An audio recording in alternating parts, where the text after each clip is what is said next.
주님께서 여러분과 함께 요한이 전한 거룩한 복음입니다.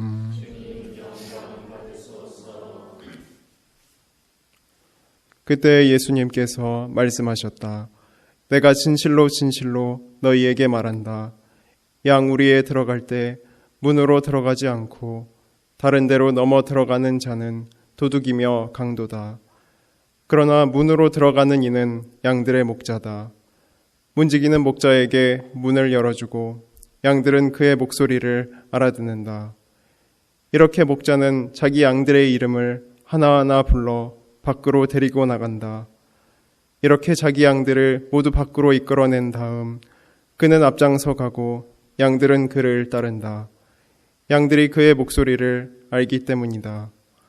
그러나 낯선 사람은 따르지 않고 오히려 피해 달아난다. 낯선 사람들의 목소리를 알지 못하기 때문이다.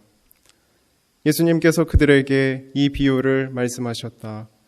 그러나 그들은 예수님께서 자기들에게 이야기하시는 것이 무슨 뜻인지 깨닫지 못하였다. 예수님께서 다시 이르셨다. 내가 진실로 진실로 너희에게 말한다. 나는 양들의 문이다. 나보다 먼저 온 자들은 모두 도둑이며 강도다. 그래서 양들은 그들의 말을 듣지 않았다. 나는 문이다.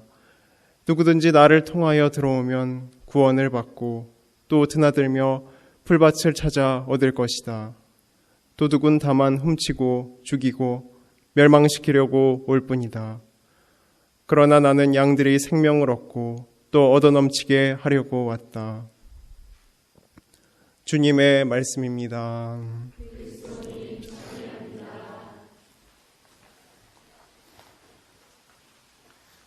참 예수님, 네. 오늘 부활 4주일 성소주일 항상 예수님께서 우리에게 당신은 목자이시고 우리는 양이다. 그리고 이 양을 잘 칠 수 있는 목자를 불러달라고 하나님께 청하여라. 그리고 참된 목자는 바로 당신이시고 당신을 따르는 목자를 우리가 더 많은 성소자들을 교회에 초대해서 더 많은 양들을 기를 수 있도록 양육할 수 있도록 하나님께 보내달라고 하는 그런 성소주의의 복음을 듣고 있습니다. 오늘도 예수님은 당신은 그 참된 목자라는 것을 우리에게 알려주시죠. 그리고 우리는 양들임을 다시 한번 환기시키십니다. 그래서 특별히 성소주의를 맞이해서 우리 자신이 양이고 또 주님께서 참된 목자이시는 그 비유를 우리가 좀 더 깊이 묵상해 보기 위해서 동물 그 양에 대해서 간단하게 조금 더 묵상해 보도록 하겠습니다. 원래 양은 우리 인간에게 가장 가까운 가축인 개 다음으로 인간에게 길들여진 그러한 가축이라고 하죠. 기원전 8,000년에서 9,000년 역사를 가지고 있다고 합니다.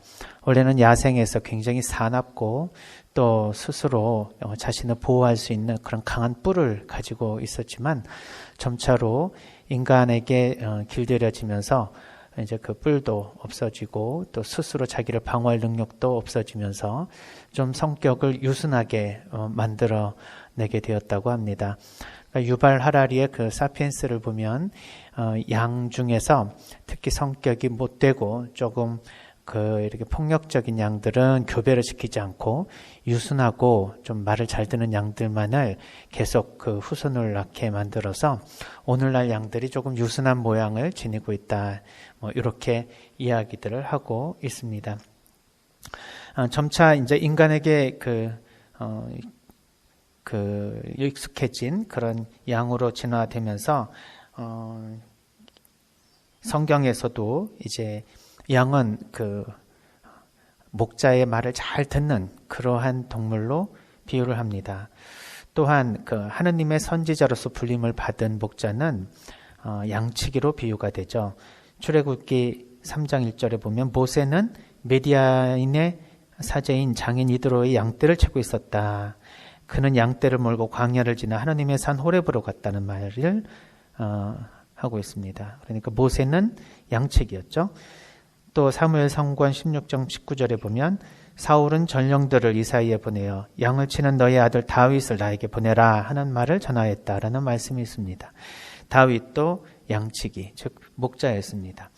요한복음 21장 15절에 보면 아침을 먹은 다음에 예수님께서 시몬 베드로에게 물으셨다. 요한의 아들 시몬아, 너는 이들이 나를 사랑하는 것보다 더 나를 사랑하느냐? 베드로가 예 주님, 저는 주님을 사랑하는 줄을 주님께서 아십니다 하고 대답하자 예수님께서 그에게 말씀하셨다. 내 어린 양들을 돌보아라.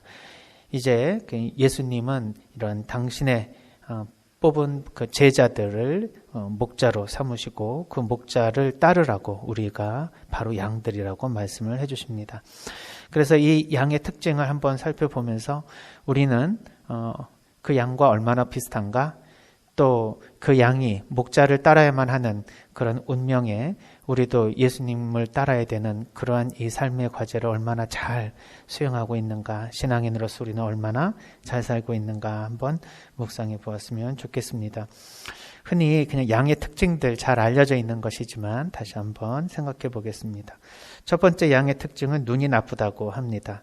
시력이 나쁜 것은 원래는 양의 특성은 아니죠. 시력이 굉장히 좋았지만 인간에게 길들여지면서 시력이 점점 떨어지는 쪽으로 진화했다고 봅니다.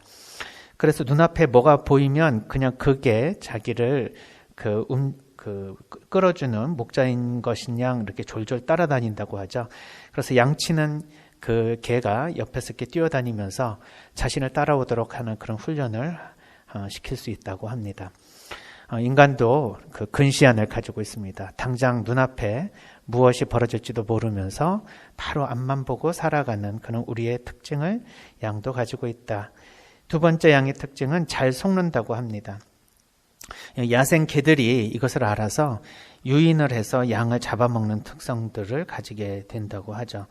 오히려 그래서 이 야생 개를, 양떼를 치는 그런 그 목자의 개로 훈련시키는 게 훨씬 쉬운 것은 이 양이 잘 속는 특성 때문이라고도 합니다. 우리 인간도 잘 속죠. 그래서 누구의 말에 또 가짜 뉴스에 누가 이렇게 그렇다 하더라고 하는 카더라 통신에 잘 속는 특성들을 가지고 있습니다. 분별을 하지 못하는 인간의 이러한 특성들이 양에게도 그대로 있는 것 같습니다. 세 번째 양의 특징은 이제 세 번째, 네 번째, 다섯 번째는 이제 다리에 대한 것인데요. 잘 넘어진다고 하죠. 다리가 단단하지 못하고 또 재빠르지 못해서 항상 조금만 빨리 달리다가 그냥 그대로 쓰러지면 맹수에게 잡혀먹히기가 일쑤라고 합니다. 그래서 양은 잘 넘어지는 약한 다리를 가지고 있다. 우리 인간도 어떤 시련을 겪으면 곧바로 무너져 버리고 다시 회복할 수 없는 절망에 빠지는 그런 나약한 인간이지 않겠습니까? 네 번째 양의 특징은 일단 넘어지면 잘 못 일어나는 특징이 있다고 합니다. 그냥 엎어져서 누가 일으켜 세울 때까지는 그냥 뒤집어져서 누워 있는데 그러다가 아무도 일으켜주지 않으면 배에 가스가 차서 혈액순환이 되지 않아서 죽는다고 합니다. 우리도 이렇게 절망하는 상태에서 누군가 도와주지 않으면 스스로 혼자 이겨낼 수 없는 우리는 서로를 배려하며 사랑해줘야 되는 그러한 관계적인 사람들입니다. 양의 특성을 많이 담고 있습니다. 다섯 번째 특징은 중심을 금방 못 잡고 뒤집어지는 일이 많다고 하죠. 그래서 목자는 이 양을 한번 이렇게 세우고 나면 이 양이 다시 또 뒤집어지지 않도록 다리에 힘이 생길 때까지는 계속 옆에서 이렇게 붙들어 준다고 합니다. 그래서 인간도 일단 넘어졌는데 누구로부터 이렇게 일으킴을 받게 되면 자기 혼자 스스로 설 수 있도록 계속해서 지속적인 배려와 관심, 사랑을 받아야 되는 사람들입니다. 여섯 번째 특징은 이기적이고 제멋대로라고 합니다. 새끼 양들이 배가 고파서 어미에게 다가가도 우유를 주기 싫어서 젖을 뿌리치는 그런 매정한 동물이라고도 합니다. 뭐 다 그렇겠는가 하는데 그런 확률이 좀 높다고 하는 것 같습니다. 그래서 좀 온순한 것 같지만 사실 조금 이기적이고 그리고 새끼를 제대로 돌보지 못하는 그러한 특징들도 있다. 그래서 목자가 만일 없으면 새끼 양들뿐만 아니라 힘이 약한 양들은 자기의 그 먹을 것을 제대로 찾지 못해서 굶어 죽는 일들을 많이 겪게 된다고 합니다. 우리 인간도 그 어떤 규범이나 제도 그리고 법이 없으면 흐트러지고 스스로 어떤 다른 사람들과 함께 잘 사회생활을 할 수 있는 본능을 가지고 있는가? 우리의 원죄의 결과로 인해서 우리는 이기적이고 그리고 다른 사람을 배려하기보다는 자신을 우선적으로 생각하는 그러한 특성들을 가지고 있지요. 7번째 특징은 방향 감각이 없어서 시력이 가뜩이나 낮은데 방향 감각도 없어가지고 야생 숲이 있든지 낭떠러지가 있든지 하면 그것을 구별하지 못하고 그렇게 길을 잃어버린다고 합니다. 우리 인간도 이렇게 때로는 삶의 방향, 목적의식을 잃어버리고 헤매일 때가 많이 있습니다. 8번째는 그렇기 때문에 양은 한번 왔던 길을 그대로 돌아가려고 하는 귀소 본능이 강한 동물이라고 합니다. 한번 떠나왔던 길을 다른 길로 돌려서 들어가라고 하면 길을 잃어버린다고 하죠. 그래서 그대로 왔던 길을 그대로 돌아가는 그런 본능이 있는데 인간도 뭔가 자신이 삶의 방향을 새롭게 전환하는 것이 얼마나 어려운지를 잘 알게 됩니다. 그리고 지난날의 습성 그리고 자기 습관대로 세상을 살아가려고 하지 새로운 것을 추구하거나 회개의 삶을 산다는 것이 얼마나 어려운지를 알게 됩니다. 9번째로는 자기 자신을 방어할 수 있는 능력이 없다는 것입니다. 앞서 말씀드린 것대로 인간에게 순응하는 방식으로 진화해왔기 때문에 자신은 이제 빨리 달리지도 못하고 힘도 세지 못하고 그리고 스스로 뭔가를 먹이를 찾아 먹을 수 있을 정도로 자연에 적응하지 못하는 인간 의존적인 동물로 진화했습니다. 우리 인간도 자기 스스로의 힘으로 이 세상을 살아갈 수 있는 존재가 아니라 서로 함께 힘을 모아 살아가야 되는 무엇보다도 목자이신 그 예수님의 그런 함께 하시는 도움이 없이는 우리는 혼자 이 세상을 살아갈 수 없는 인간이라는 것을 생각하게 됩니다. 10번째는 죽을 때가 되면 온순해진다고 합니다. 모든 동물이 죽을 때가 되면 온순해지나 잘 모르겠습니다. 그러나 돼지나 염소 등의 동물들은 죽음 직전에 막 발버둥을 치게 되는데 양은 죽음이 앞에 닥치게 되면 모든 것을 체념하고 온순해진다고 하죠.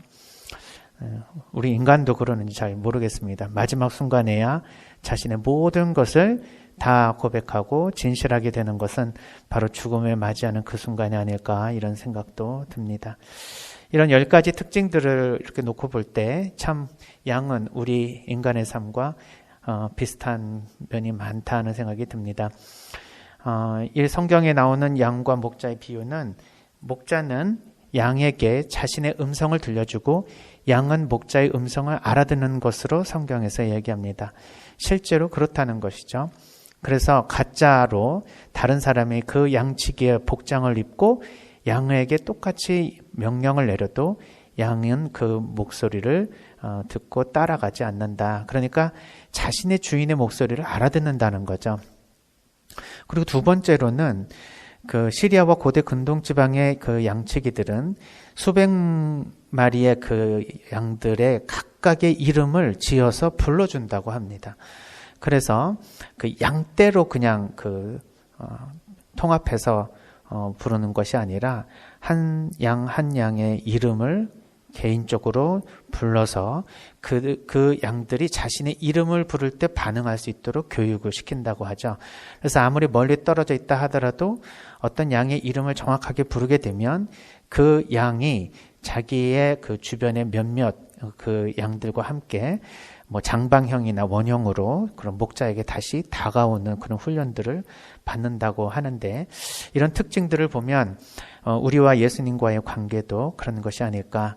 예수님은 우리를 전례와 이런 교회 안에서 공동체로서 우리에게 당신의 목소리를 보편적으로 들려주십니다.